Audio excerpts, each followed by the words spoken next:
En Efesios capítulo 5, versículos 21 al 33, el apóstol Pablo habla de la relación entre el marido y la mujer como un ejemplo de la relación entre Dios y la iglesia. Y a medida que él va destacando esta relación, de pronto en el versículo 32, él hace esta declaración tan importante. Esto es un misterio. Me refiero a Cristo y la iglesia. El apóstol Pablo aquí declara que la relación entre Dios y su iglesia es una relación misteriosa, es una relación que el ser humano no la puede terminar de definir o comprender. Es por esta razón que a lo largo de la historia se han tenido muchos entendimientos acerca de lo que es la iglesia. Por ejemplo, si hablas con un católico romano, su mayor énfasis va a ser en la iglesia institucional, la iglesia visible, la iglesia terrenal. Si hablas con un ortodoxo de Oriente, te va a decir que la iglesia es un sacramento. Si hablas con algunos evangélicos hoy en día, te van a decir que la iglesia es cada uno de nosotros. Y bueno, ya que hay tantas perspectivas y entendimientos acerca de la iglesia, vale la pena preguntarnos qué es la iglesia, qué dice la Biblia al respecto, y a lo largo de la historia del cristianismo, de otra manera de la historia de la iglesia, cuáles han sido los entendimientos acerca de esta institución, de esta realidad que es la iglesia. Bienvenidos a Conversando con Jonah. Comenzamos una nueva serie acerca de eclesiología. Hoy definiremos en términos generales algunos entendimientos acerca de la iglesia. En el siguiente video hablaremos acerca de las marcas de la iglesia, o qué es aquello que delimita un entendimiento válido acerca de lo que es realmente una iglesia cristiana. Y finalmente, en el tercer video veremos los diferentes sistemas de gobierno que se han propuesto en la historia a través de la iglesia. ¿Estás listo? Comenzamos.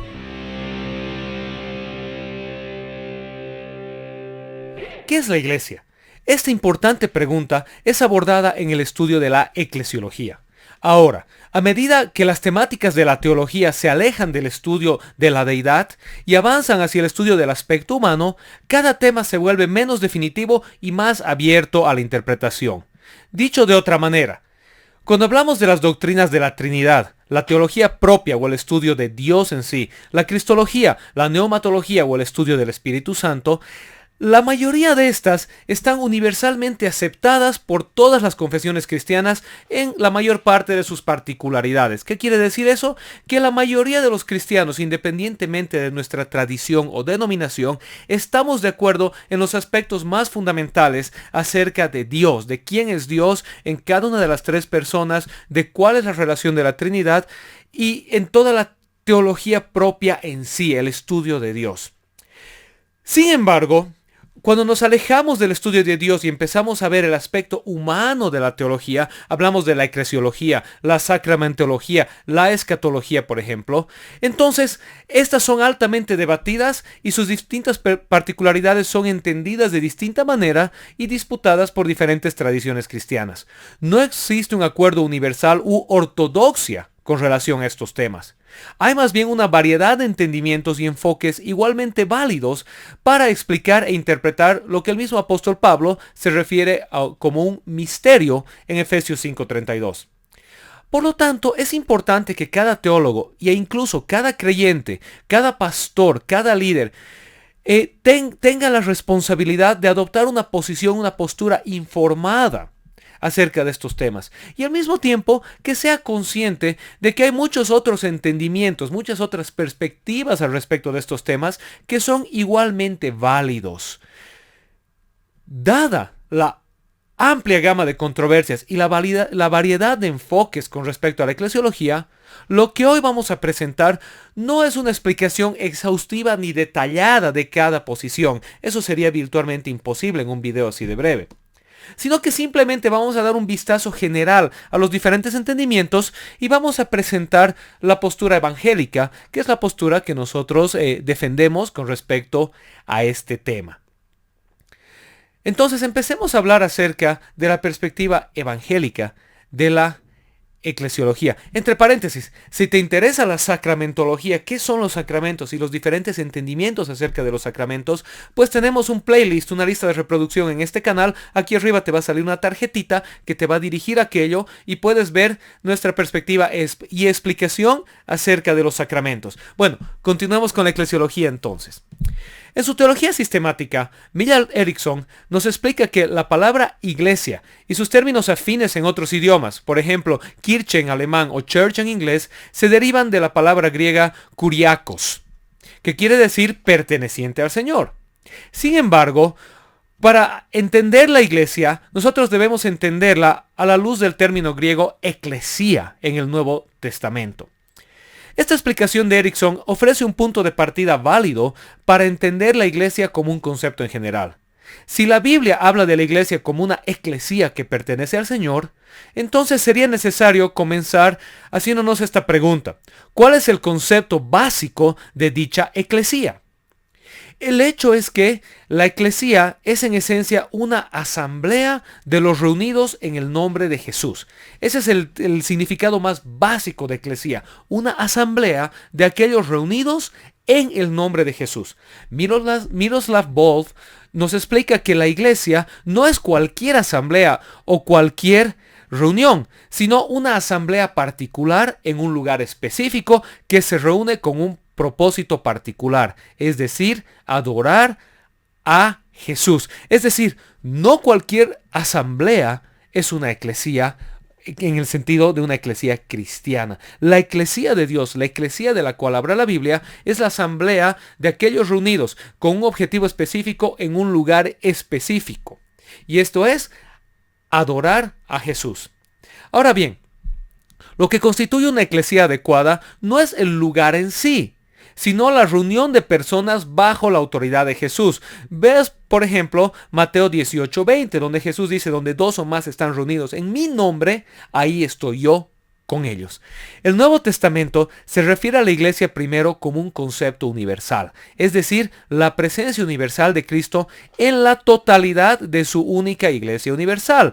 Puedes ver, por ejemplo, Mateo 16:18, 18:17, Efesios 1:22, 2:22, 3:10, 5:22, 23, Colosenses 1:18. En todos esos lugares y muchos otros, la Biblia nos habla de la eclesía, la iglesia, como un concepto universal, un concepto trascendente, un concepto que supera fronteras, distancia y barreras. Nos dice que Dios está presente en su iglesia, en su eclesía, en la asamblea universal de aquellos reunidos en el nombre de Cristo para adorarle a Él en un lugar y en un momento específico.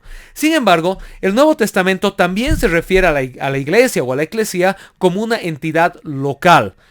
Esto significa que la iglesia es también esos grupos de creyentes reunidos, por ejemplo, en una ciudad. Primera de Corintios 1:2, Segunda de Corintios 1:1, Gálatas 1:2, Primera Tesalonicenses 1:1, Apocalipsis capítulos 1 al 3, etc. Se refieren como iglesia ya no al cuerpo universal de creyentes, sino a un grupo de creyentes en una localidad particular, en una ciudad en particular.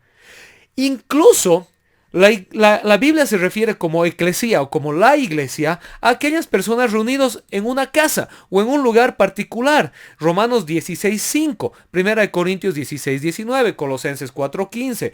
Las cartas de Juan, Primera de Juan, Segunda de Juan, Tercera de Juan, hablan a la iglesia ya no reunida a nivel universal, ya no reunida en una ciudad o sitio geográfico, sino reunidas en una casa. Por lo tanto, según el lenguaje del Nuevo Testamento, la iglesia es una asamblea tanto universal como local. Es de notar que la Biblia parece no hacer ninguna distinción ontológica entre la iglesia universal y la asamblea local. En otras palabras, la iglesia en la Biblia se usa para referirse tanto a la iglesia universal como a las iglesias locales. Erickson nos lo explica de manera clara, de manera sintetizada, cuando nos dice: debemos notar que la congregación individual o un grupo de creyentes en un lugar específico nunca se considera en la Biblia solo una parte o un componente de toda la iglesia. La iglesia no es una suma o combinación de los grupos locales individuales.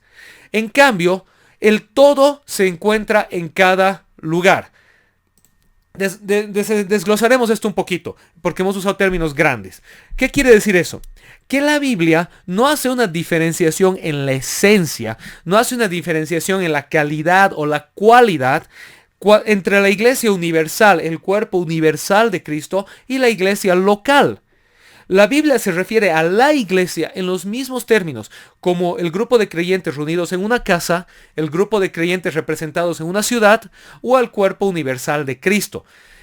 De alguna manera misteriosa, Dios dice que cada una de estas reuniones es en sí la iglesia. Entonces la iglesia no es la suma de partes, no es que la iglesia A, la iglesia B y la iglesia C son pedacitos de la iglesia y cuando se juntan y se suman entonces se vuelven la iglesia, sino que Dios entiende su presencia universal tanto en la reunión local como en su manera de referirse a la iglesia universal.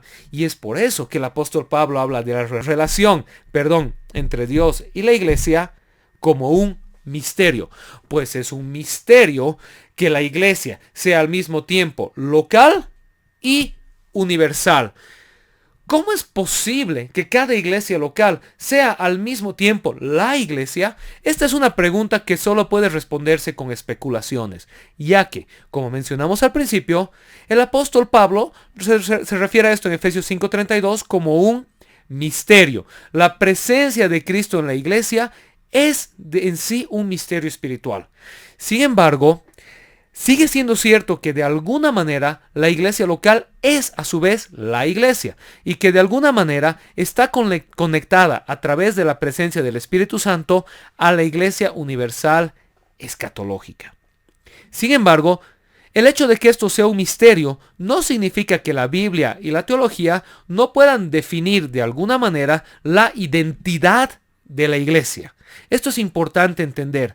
Si bien, y vuelvo a recalcar y ser enfático en esto, si bien el entendimiento de la presencia espiritual de Cristo en la iglesia es un misterio en cuanto se refiere cómo es que Cristo está presente en la iglesia universal y en la iglesia local a la vez, y cómo es que la iglesia local es a la vez una representación espiritual de la iglesia universal, todo esto es un misterio. También es cierto que la identidad de la iglesia puede ser definida bíblica y teológicamente. Es decir, que sí podemos nosotros decir cuáles son los límites que delinea, que define lo que es una iglesia válida. Es decir, hasta qué punto un grupo, una asociación de creyentes se puede considerar una iglesia y en qué momento ellos ya se salen de lo que es adecuado, de lo que es correcto y dejan de ser en sí una iglesia para convertirse, por ejemplo, en una secta. Según Alister McGrath, en su introducción a la teología cristiana, la Biblia presenta al menos 5 modelos o imágenes diferentes de lo que es la iglesia. Número 1. La iglesia es el pueblo de Dios, llamado a continuar la misión de Dios dada a Abraham e Israel en el Antiguo Testamento. Esto nos lo dice, por ejemplo, Romanos 4, 1 al 16, Gálatas 3, 6 al 18. Y podemos comparar la declaración de Primera de Pedro 2:9 con Éxodo 19:6 y vamos a ver que el mandato que Dios le da a Israel en Éxodo 19:6 es transferido a la iglesia en Primera de Pedro 2:9. Por lo tanto, una iglesia, una asamblea de creyentes, para ser una iglesia válida, una parte válida del cuerpo de Cristo, pues debe ser el pueblo de Dios, debe constituirse en el pueblo de Dios llamado a continuar la misión de Dios dada a Abraham e Israel en el Antiguo Testamento. Número 2. La iglesia es una comunidad de salvación con la responsabilidad de proclamar el evangelio de Cristo en todo el mundo. Mateo 5, 13 al 16, Mateo 28, 19, Hechos 1, 8, etc. Para ser una iglesia, para ser una eclesía, la iglesia debe estar reunida para promover la salvación, para proclamar la salvación, para proclamar el evangelio de Jesucristo en todo el mundo. Si existe una reunión de creyentes que no proclama el evangelio, pues no se constituye en una iglesia. Número 3. La iglesia es el cuerpo de Cristo. Esto significa que la iglesia está unida a Cristo y opera bajo su autoridad como la única cabeza. Efesios 1, 22, 23, Colosenses 1, 18. También significa que cada iglesia local e incluso cada creyente de manera individual están interconectados entre sí como parte del cuerpo de Cristo Y toda división terrenal, sea raza, sea sexo, sea estatus social, educacional, etcétera, etcétera, es desechada. Esto lo encontramos en 1 Corintios 12 al 31, Juan 15, 5, Romanos 6, 3 al 5, Romanos 12, 4 al 8, Gálatas 3, 28, Efesios 2, 15, etcétera, etcétera, etcétera. Y este punto es importantísimo. La iglesia es el cuerpo de Cristo. Esto significa que la iglesia es la asamblea, el grupo de aquellos reunidos, no solo en el nombre de Cristo, sino bajo la autoridad de Cristo. Y entendiendo la interconexión espiritual que existe entre el individuo, la iglesia local y la iglesia universal. De tal manera que aquellas personas que dicen yo creo en Dios pero no creo en la iglesia, o aquellas iglesias que dicen nosotros somos la única y absoluta iglesia y toda otra iglesia fuera de nosotros está completamente equivocada y es ajena al cuerpo de Cristo, pues se está desmarcando de esta identidad bíblica y por lo tanto se está desmarcando de la definición bíblica válida de lo que es una iglesia. La iglesia es trascendente, la iglesia es universal, la iglesia es espiritual, Cristo está presente en la iglesia. Tú no puedes ser una iglesia unipersonal, uno no es la iglesia, uno es parte de la iglesia, pues la iglesia por definición en sí misma es una asamblea, una convocatoria, una reunión de aquellos llamados por Dios a reunirse en un lugar, en un sitio específico, a adorar a Jesús. Y esto se hace bajo la autoridad de Cristo. Por lo tanto, de la misma manera, si una iglesia dice nosotros nos reunimos, somos cristianos, pero no aceptamos la autoridad universal y única de Jesucristo como nuestro único Señor, pues no son una iglesia válida. Número 4. La iglesia es un pueblo que sirve al Señor. La iglesia está llamada a ser una extensión de la obra de Cristo. Mateo 28, 18 al 20, Juan 14, 12. La iglesia está llamada a seguir el ejemplo de Cristo. Marcos 10, 42 al 45. Y la iglesia está llamada a tener una actitud de servicio. Marcos 10, 43, 44. Como explica McGrath, este tema se refleja en la terminología de la iglesia primitiva para sus líderes, cuyas formas preferidas de referirse a sí mismo era como siervos. Ve, por ejemplo, 2 Corintios 4:5, cuando Pablo se refiere a él como apóstol y a sus consiervos que viajaban con él como doulos. Esta palabra griega quiere decir siervos o esclavos de Jesucristo. ¿Qué quiere decir esto? Que la iglesia no es una asamblea de personas que se reúnen en el nombre de Jesús para hacer lo que quieran, sino es la asamblea de aquellos reunidos en el nombre de Jesús para continuar con la obra de Cristo, para seguir el ejemplo de Cristo y para tener una actitud de servicio, así como Cristo vino no a ser servido, sino a servir. Finalmente, número 5. La iglesia es el templo del Espíritu Santo. En otras palabras, la iglesia es la comunidad del Espíritu Santo. 1 Corintios 3, 16, 17, 1 Corintios 6, 19, 1 Corintios 12, 13 nos hablan al respecto de esto, cuando nos dice que nosotros somos el templo de Cristo. Y aquí quiero detenerme un segundo porque muchas veces estos versículos se los ve muy individualizados. Tú eres el templo de Cristo. Y es verdad. Cada uno de nosotros es el templo del Espíritu Santo. Pero fíjate que en el contexto de estas declaraciones de Pablo en 1 Corintios, él le está hablando a la iglesia desde una perspectiva de comunidad. Si tú lees estos, te vas a dar cuenta que cada uno de estos versículos está en plural. Ustedes son el templo de Cristo. Por lo tanto, si bien nosotros somos el templo del Espíritu Santo, el Espíritu Santo habita en cada uno de nosotros, el Espíritu Santo no nos ha llamado a ser creyentes individuales o unipersonales, sino a ser creyentes en comunidad. La eclesía, la iglesia, es el templo del Espíritu Santo. Entonces, por definición, el templo del Espíritu Santo es la reunión de los creyentes en un lugar para adorar a Jesús. El Espíritu Santo es la presencia divina en la iglesia. Esto nos lo enseña muy claramente Miroslav Volf, McFarlane y Cisiolas. ¿Y qué es lo interesante de esto? Que Miroslav Volf es un teólogo reformado protestante, McFarlane es un teólogo evangélico y John Cisiolas es un teólogo ortodoxo. Y los tres están de acuerdo en que el Espíritu Santo es la presencia divina en la iglesia. ¿Qué quiere decir? Que la conexión en la iglesia, entre la iglesia y Dios, y la conexión, lo que une a unos a otros y otros en la iglesia, es la presencia del Espíritu Santo en medio nuestro. La iglesia es tanto cristológica como neumatológica. ¿Qué quiere decir esto? Que la iglesia es tanto el cuerpo de Cristo como la iglesia es la presencia del Espíritu Santo entre nosotros. El creyente es sellado con el Espíritu Santo, eso nos dice Efesios 1:13, y es adoptado en la familia de Dios a través del Espíritu Santo, Romanos 8:15. La presencia del Espíritu Santo lleva al creyente a la comunión con el cuerpo de Cristo. Entonces, resumiremos. ¿Qué es la iglesia en términos generales? La iglesia es la eclesía de Dios. Es la asamblea de aquellos convocados por Dios a reunirse en un lugar específico con el propósito y el fin de adorar el nombre de Jesús por medio de la presencia del Espíritu Santo.